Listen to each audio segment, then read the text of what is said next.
Bien, tengan todos ustedes buenos días, buenas tardes o buenas noches. Vamos a continuar con nuestra sesión de videos, ¿no? Correspondiente a los capítulos de Física 1. En esta oportunidad vamos a hablar sobre el tema de sistema de partículas.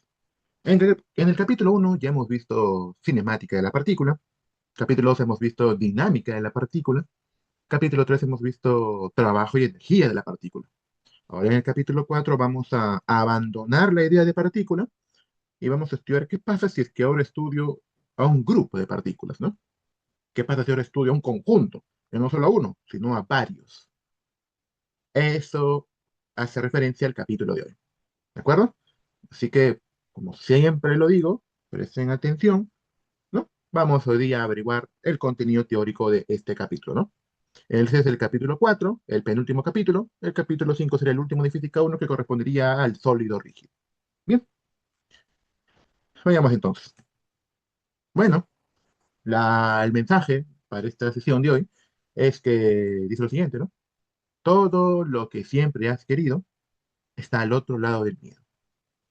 ¿Qué hace referencia, en mi opinión personal? De que si tienes miedo a algo, ¿no? Si tienes miedo a realizar algo, hazlo porque el resultado que buscas está al otro lado del miedo. El miedo es como una barrera que te impide hacer cosas. Tú quieres aprobar un curso, pero tienes miedo de no salir bien en la práctica 3, 4, nunca la vas a hacer si es que no superas ese miedo, ¿no? Entonces, todo está al otro lado del miedo. O sea, el resultado existe. Eso quiero que deje el mensaje. El resultado existe, ¿no? Si tú quieres algo hacerlo, si tú quieres que las cosas estén de una forma, el resultado existe. Solo que tienes que atravesar el campo del miedo. Y listo. El camino es fácil cómo hacerlo. Solamente hay que creerlo. Bien, veamos el contenido del día de hoy. Bueno, el contenido va a ser un poco largo, así que voy a tratar de ser lo más breve o resumido posible. El contenido teórico digamos que es un poco más contundente que los capítulos anteriores, así que vamos a tratar de llevarlo lo mejor que se pueda sin aburrirnos tanto y sin meter tantas definiciones, formulaciones y teorías. Bien, vamos a comenzar con sistema de partículas, ¿no? Vamos a comenzar con sistema de partículas, luego vamos a definir qué son unas fuerzas, luego vamos a comenzar definiendo qué es el momento lineal, para luego identificar la conservación del momento lineal. Luego veremos la energía del sistema de partículas, colisiones, un tema importante, porque a partir de esto van a salir varios ensayos y prácticas de laboratorio. Vamos a definir qué es fuerza impulsiva, e impulso, cantidad de movimiento, ¿no? ¿Cómo es posible eso en una colisión? Luego vamos a definir qué es el momento de una fuerza, o en algunos libros llamamos como torque, el momento angular, el momento de inercia y la conservación del momento angular. Entonces, todos esos temas se va a desarrollar el día de hoy. Un dato, una aclaración, ¿no? Si ustedes observan en este contenido, hay varias nuevas magnitudes que vamos a aprender y muchos de ellos comienzan con nombres similares, ¿no? Momento lineal, momento de una fuerza, momento angular, momento de inercia. Entonces, vamos a tener mucho cuidado cuando definamos cada cantidad, ¿de acuerdo? No confundamos las cosas, ¿de acuerdo? Vamos a ser muy cuidadosos, muy cautelosos en este tema. Bueno, como siempre, el contenido o esta presentación está adecuado al programa analítico de Física 1 de la PUC. Sin embargo, cualquier estudiante de interés en el tema puede estudiarlo, ser entendido de igual forma. Bien, comencemos. Sistema de partículas. La definición creo que no es complicada, ¿no? Sistema de partículas es el conjunto de partículas, que se define de dos a más, ¿no? Muy bien, entonces tengo un conjunto de partículas. Si un concepto fundamental de esto es el centro de masa. ¿Qué es el centro de masa? Bueno, el centro de masa es el punto que representa el sistema. Si yo tengo dos partículas, hay un punto representativo del sistema, centro de masa. Y este centro de masa depende de un promedio ponderado de la masa. Si yo quisiera la posición del centro de masa será con esta expresión, ¿no? Que es un promedio ponderado, ¿no? Donde las ponderaciones, los pesos son las masas, ¿no? Podemos ponerlo así, o si tenemos n masas, podemos ponerle como una sumatoria, ¿no? Igual de válido. Hay que aclarar esto de aquí. Centro de masa es diferente a centro de gravedad y es diferente a centroide. ¿De acuerdo? Vuelvo a repetir, centro de masa es una definición distinta a centro de gravedad.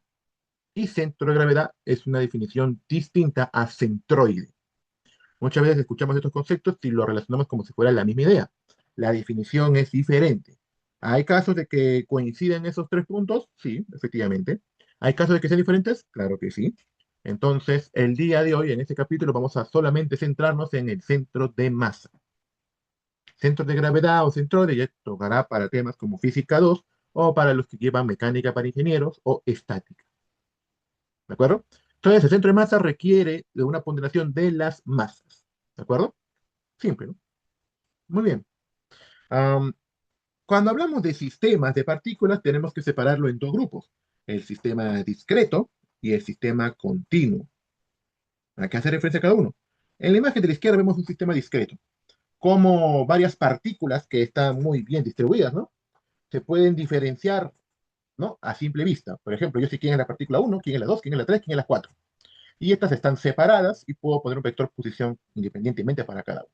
Cuando las partículas están separadas e identificables, como en el caso de la izquierda, es un sistema discreto. No hay una separación, un intervalo de separación entre ellas.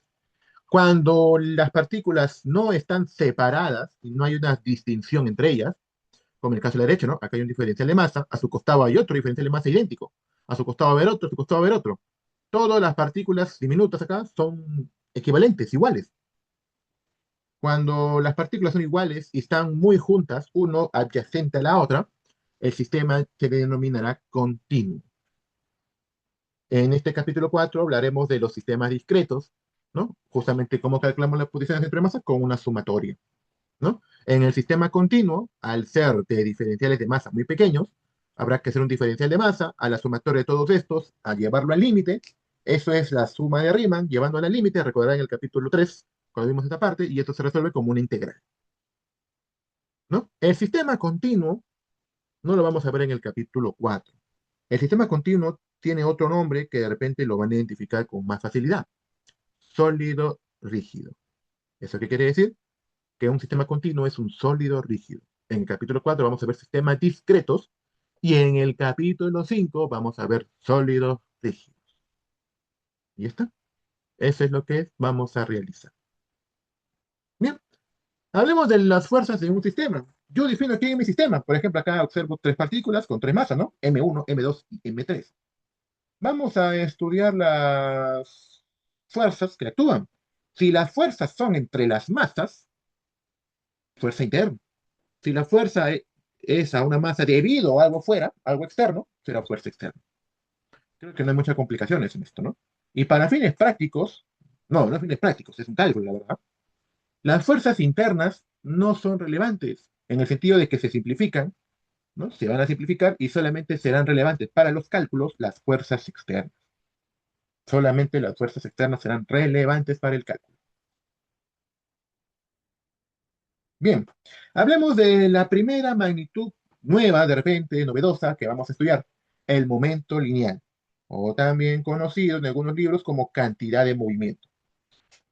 A mí me gusta llamarle mejor momento lineal porque cantidad de movimiento son tres palabras y palabras largas. Prefiero el momento lineal.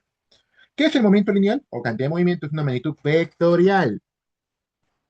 ¿Qué dice? Una magnitud vectorial. ¿Aquí está? ¿Cómo se define? El momento lineal es masa por velocidad. Así de simple. Así de simple, masa por velocidad. Muy bien. Entonces, ¿qué hacemos? ¿Qué hacemos con eso? De esta definición podemos sacar un montón de consecuencias, un montón de propiedades. Primera propiedad: el momento lineal y la velocidad son paralelos y en la misma dirección. Si recordamos un poco nuestros conceptos de AMGA, cuando dos vectores son paralelos, cuando uno es múltiplo del otro. Y si es escalar es positivo, mismo sentido. La masa es positiva. El momento lineal con la velocidad son paralelos. ¿De acuerdo? Esto quiere decir que si cada partícula tiene una cierta velocidad, cada partícula tiene un cierto momento lineal. Y si yo tengo un sistema de partículas, ¿cómo quisiera hallar el sistema o cómo quisiera hallar el momento lineal del sistema? Suma los momentos lineales de todas las partículas. ¿Listo? Simple. Si yo tengo el momento lineal de una partícula, lo calculo. Si tengo el momento lineal de un sistema, calculo los momentos lineales de cada partícula y hago la sumatoria. ¿Y ya está? Y otra cosa más. El momento lineal de un sistema es un vector. ¿De acuerdo? Es un vector. Entonces, si yo te pregunto el momento lineal del sistema y tú me das 7, ¿no? 7 kilogramos por metro sobre segundo, está mal, porque me estás dando un número, un valor escalar. Cuando te pido momento es un vector. Muy bien. Si hacemos un poco de matemática, ¿no? No quiero detallar mucho a detalle, pero si hacemos un poco de matemática, el momento lineal del sistema lo definimos así, ¿no? Como la sumatoria de todos los momentos del sistema. Bueno, recordamos que la velocidad se define como la derivada de la posición respecto al tiempo, lo vimos en el capítulo 1 de cinemática, ¿no? Sacamos la derivada y ponemos la sumatoria de la masa, ¿no?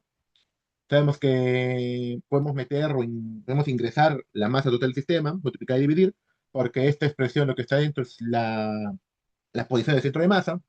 Como estoy derivando, sería velocidad del centro de masa, ¿no? Entonces, el momento del sistema se puede calcular también como la masa del sistema, masa total, representado como en mayúscula, por la velocidad del centro de masa, o sea, la velocidad del punto representativo del sistema.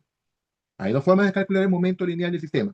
Sumo los momentos lineales de todas las partículas y el resultado lo coloco, o encuentro la velocidad del centro de masa, del punto representativo, le multiplico la masa total y ya tengo el momento del sistema.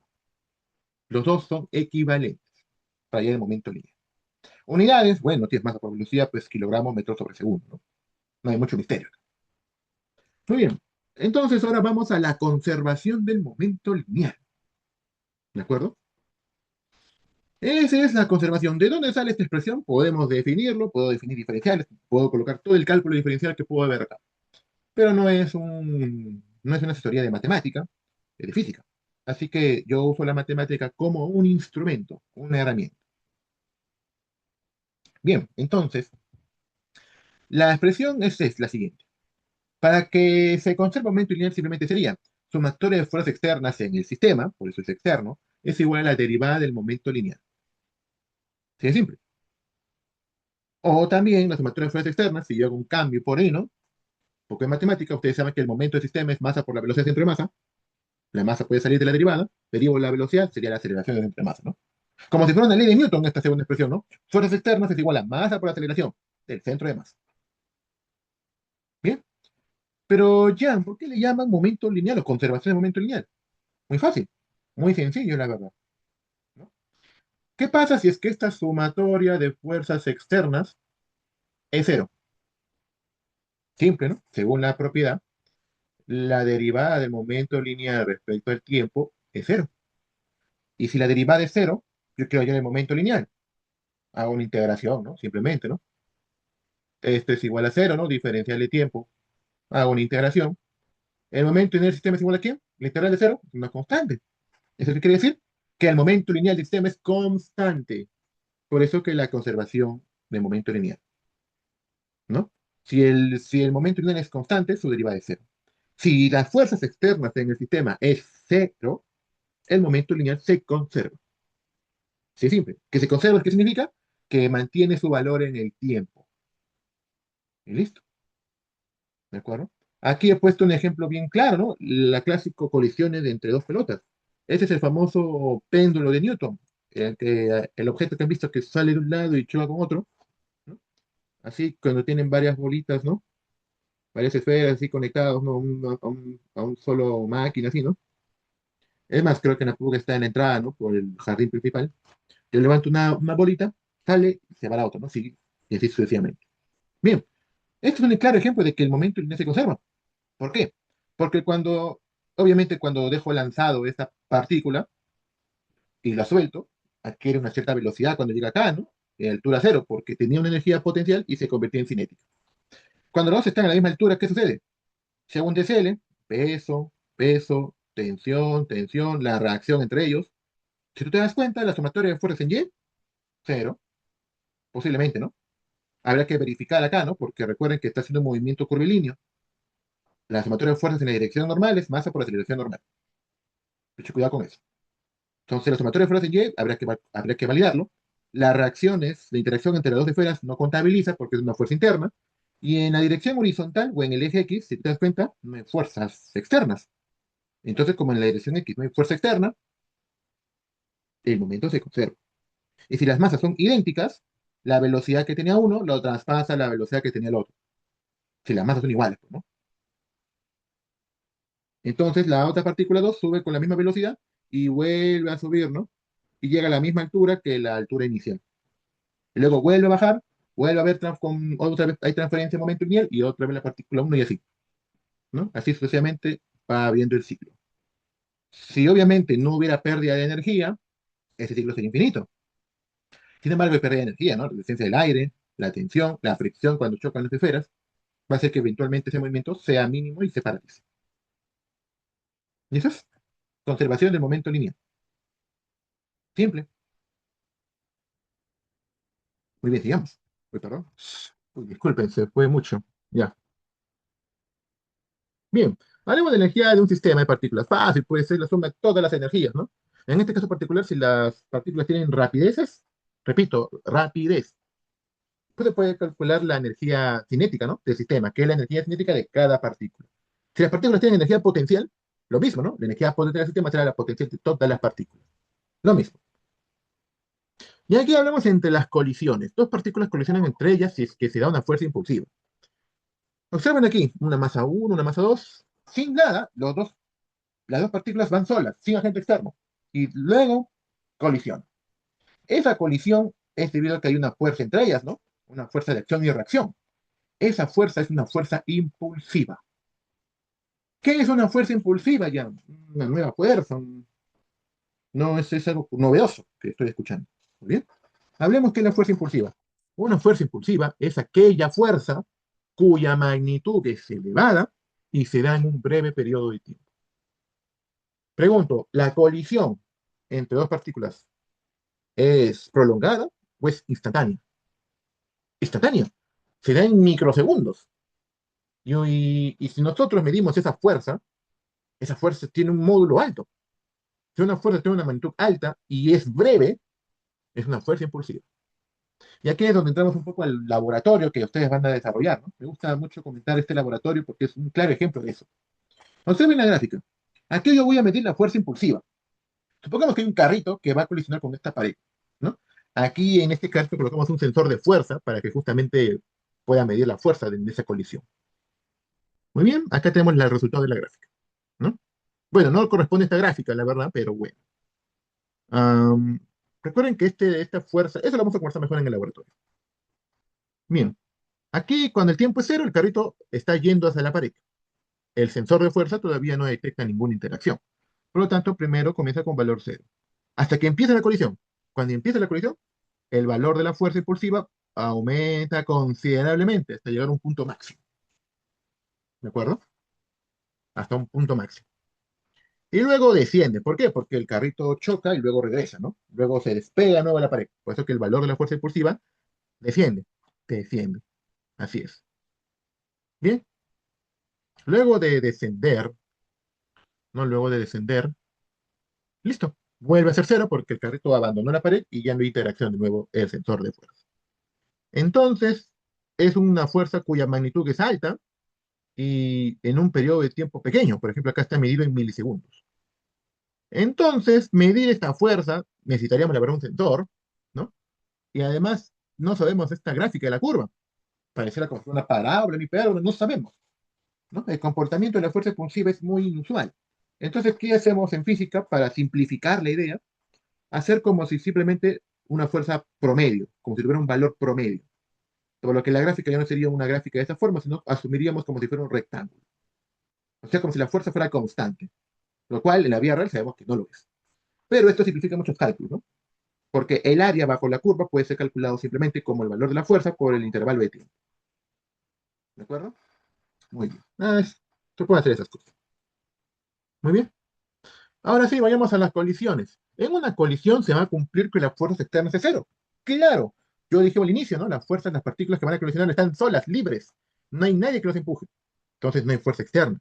Cero. Eso significa, según la conservación, que el momento es constante. Para eso tenemos tres tipos de colisiones, la verdad. La colisión elástica, inelástica y plástica. ¿De acuerdo? ¿Qué es la colisión elástica? La colisión elástica es aquella colisión en la cual no hay pérdida de energía. No la hay. ¿De acuerdo? La colisión elástica es que no hay pérdida de energía. La inelástica es que es la pérdida total de la energía. Perdón, la elástica no hay pérdida de energía. La colisión plástica hay la pérdida total de la energía que tenía.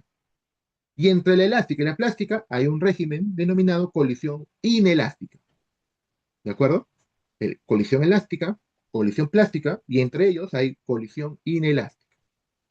Entonces, para nosotros es más práctico estudiar los extremos, colisión elástica y colisión plástica. En algunos libros, la colisión plástica es también conocido como una colisión totalmente inelástica. Pues, entonces, en una colisión elástica no hay pérdida. Primero, que en toda colisión se conserva que el momento es lineal. Es un criterio, es un requisito. Entonces, el momento lineal antes es igual al momento lineal después de la colisión. Acá hay una imagen, ¿no? Aquí hay una imagen, en la parte de acá, vemos que ambos tienen un momento, cada partícula. Hay un momento del sistema. Colisionan, y luego de la colisión, cada uno tiene una velocidad diferente. Hay otro momento del sistema. Pero según la teoría, el momento antes de la colisión tiene que ser igual al momento después de la colisión. Primera ecuación.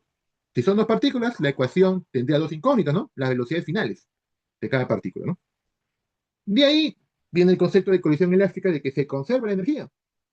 Si las partículas colisionan por lo generalmente en una superficie horizontal, en una mesa, en el piso, no hay potencial, ¿no? No hay potencial gravitatorio. No hay potencial elástico porque no hay resortes de por medio. Entonces la única energía existente es la cinética. Entonces la energía cinética del sistema antes es igual a la energía cinética después. Y listo, con estas dos ecuaciones, son dos incógnitas, puedo resolver el sistema. Muchas veces, para calcular las velocidades, ya se resuelve el sistema, se puede utilizar estas ecuaciones, ¿no?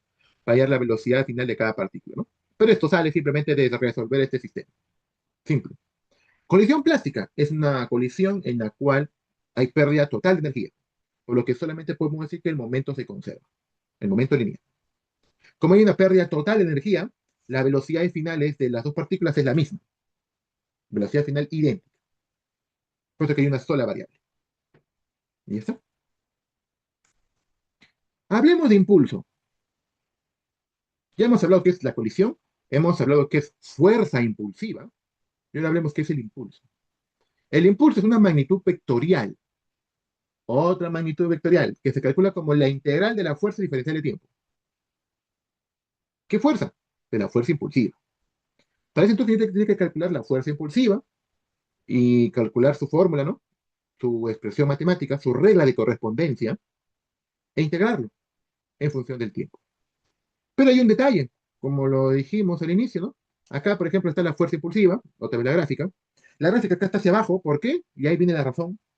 Porque cuando el sensor de fuerza colisiona con la pared, lo que el sensor va a sentir es una fuerza de compresión.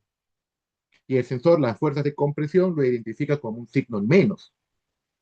O sea, simplemente es por convención de signos. O sea, el sensor de fuerza, yo le aplico una fuerza de tracción, lo interpretará como un signo más. ¿Correcto? Entonces, esta es la forma, esto es lo que arrojaría un sensor de fuerza. La misma gráfica, solo que hacia abajo. ¿Y qué es la integral? Recuerdas, ya hemos visto esto en el capítulo 13 de trabajo de biología. Es el área bajo la curva. Si yo puedo calcular el área bajo la curva, yo puedo encontrar la integral y en consecuencia el impulso. Y ya está. Conocemos el impulso de la fuerza. Y listo. Ahora viene un teorema, el teorema del impulso y momento lineal. El impulso que recibe una cierta colisión es matemáticamente igual a la variación del momento lineal. Para hallar la variación del momento lineal tendría que calcular el momento lineal de la partícula antes y después de la colisión. Pues acá dice la partícula en el tiempo 2 menos el tiempo 1, ¿no? Y eso es justamente lo que dice el laboratorio. El laboratorio, el objetivo es verificar justamente que el momento lineal o la variación del momento lineal sea igual al impulso.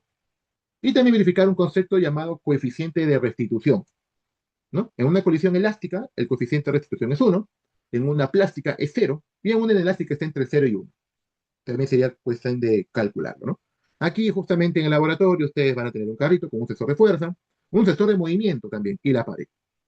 Luego el carrito va a seguir viendo para la colisión. ¿Para qué el sensor de movimiento? Para que pueda medir las velocidades antes y después de la colisión del carrito. ¿Para qué quiero las velocidades? Para yo multiplicarle por la masa y obtener el momento lineal. Y el sensor de fuerza ya sabe para qué sirve, ¿no? Para medir la fuerza durante la colisión.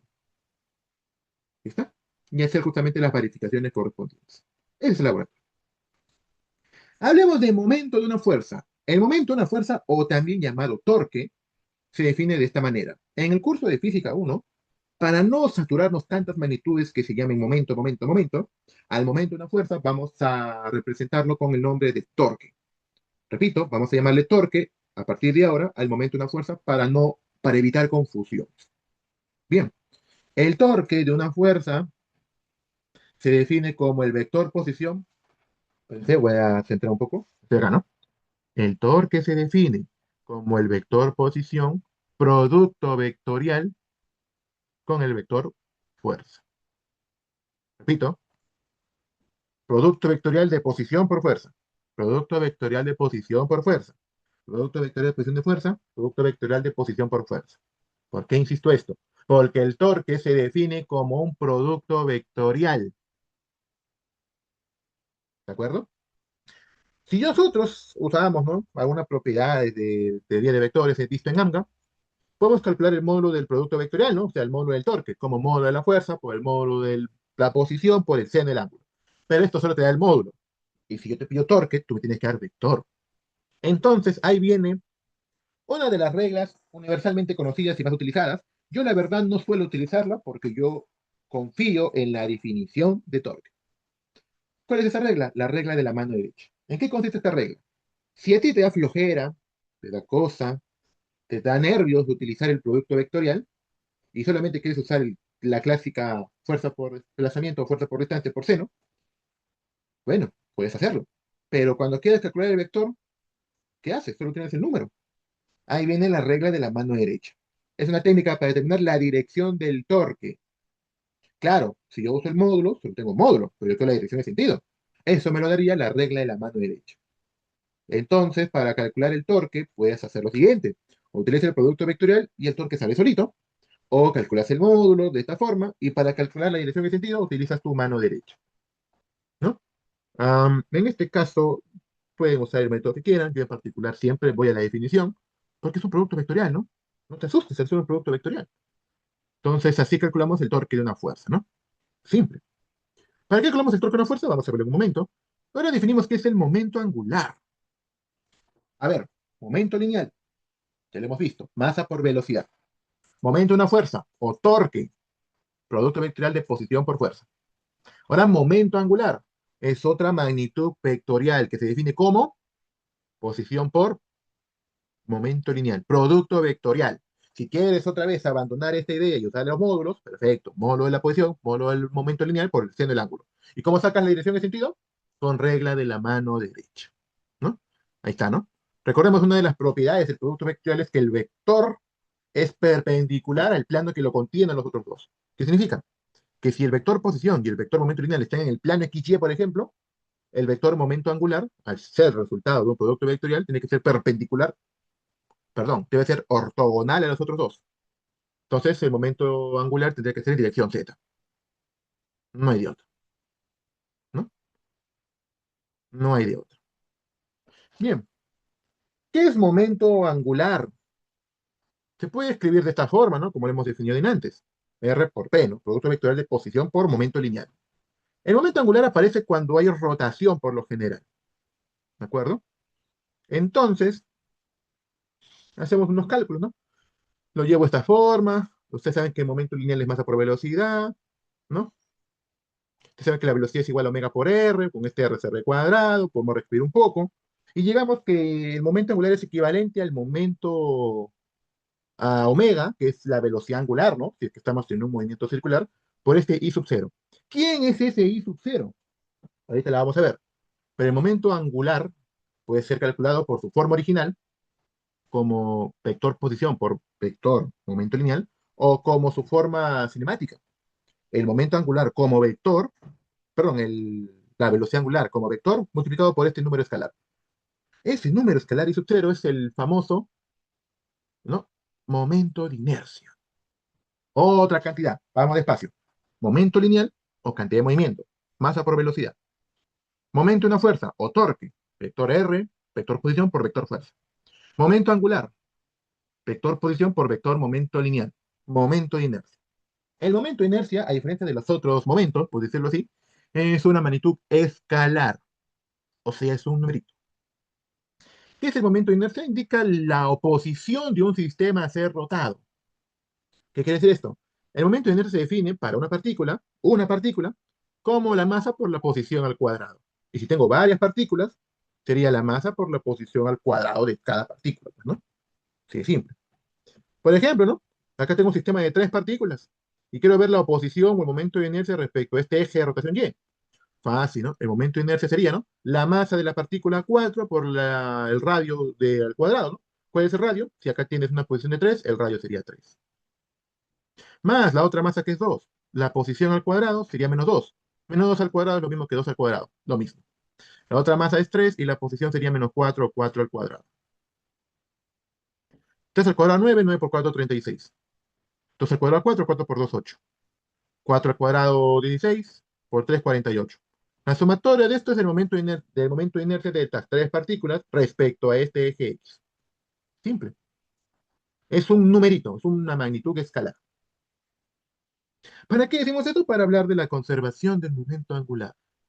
¿Qué significa esto? Que la sumatoria de torques externos es igual a la derivada del momento angular. ¿Eso qué quiere decir? Algo muy simple, ¿no? Si la sumatoria de torques externos es cero, significa que la derivada del momento angular respecto al tiempo, obviamente, del sistema es cero. O sea que el momento del sistema es una constante. O sea, el momento del sistema antes es igual al momento del sistema después. ¿De acuerdo? Eso es. ¿Y por qué decimos esto? Miren esa imagen. Acá hay un momento angular 1 y acá hay un momento angular 2. ¿Cómo definimos el momento angular si es que estamos en una rotación? Más fácil, ¿no? La inercia 1 por la velocidad angular 1. Como el momento es igual, es constante, momento 2, momento de inercia 2 es igual a la velocidad angular de 2. O sea, estos productos son iguales. Observa aquí. En el caso 1, cuando la persona está con los brazos extendidos, eso hace que haya más oposición a la rotación. ¿Eso qué quiere decir? Que el momento de inercia es alto, ¿no? Y como esto acá es constante, es igual a un numerito, la velocidad angular es baja. Si uno sube, y para que se mantenga el valor, el otro tiene que bajar. ¿Eso qué quiere decir? Que si yo pongo más resistencia, voy a rotar menos, con menor velocidad angular. Pero si yo encojo mis brazos, estoy disminuyendo la resistencia. Momento de inercia bajo. Para que se mantenga el momento angular, la velocidad angular va a aumentar. No va a ser más rápido. Y eso justamente, ¿no? Si yo pongo resistencia, voy a rotar menos. Si yo quito la resistencia, voy a girar más rápido. ¿No? ¿Eso cómo se cumple? Porque se conserva el momento angular. ¿Y cómo se conserva el momento angular? Porque la sumatoria de fuerzas, perdón, la sumatoria de torques es cero. ¿Y por qué hablo de rotación? ¿No? Me has escuchado hablar ahora en esta última diapositiva de rotación. Porque aquí nos acercamos a un poquito a la realidad. Y con esto terminamos. Antes, cuando tenemos una partícula, veíamos todo lo que es traslación. Todo era traslación. El bloque que sale del plano inclinado, ¿no? La pelota que hace movimiento parabólico, ¿no? ¿Correcto? La esfera que hace movimiento circular, ¿no? Todo era traslación. Y cuando vemos un sistema, sabemos que las fuerzas externas es igual a la derivada del momento lineal. El momento lineal es una manifestación de la traslación. Pero ¿qué pasa en la rotación? Ahora, cuando los objetos rotan, ya no hablamos de fuerzas, hablamos de torques. ¿Y estos torques qué generan? Momento angular. Y si estos torques es cero, el momento angular se conserva. ¿Y está? Hay una analogía en traslación y rotación. ¿Quién origina las traslaciones? Las fuerzas. ¿Quién origina las rotaciones? Los torques. ¿Qué magnitud vectorial aparece cuando hay traslaciones? Momento lineal. Lineal, de rectilíneo. O de lineal, ¿no? ¿Qué movimiento aparece en las rotaciones? Momento angular. ¿Cuál es la oposición a la traslación? La masa. Primera ley de Newton. La masa es la oposición a los movimientos, la inercia. ¿Qué cantidad se opone a la rotación? El momento de inercia. Ven que la idea es la misma, solo que usamos conceptos diferentes. ¿Y por qué hago esto? Porque ahora nos acercamos más a la realidad. Antes estábamos idealizados de que las partículas solo se trasladan.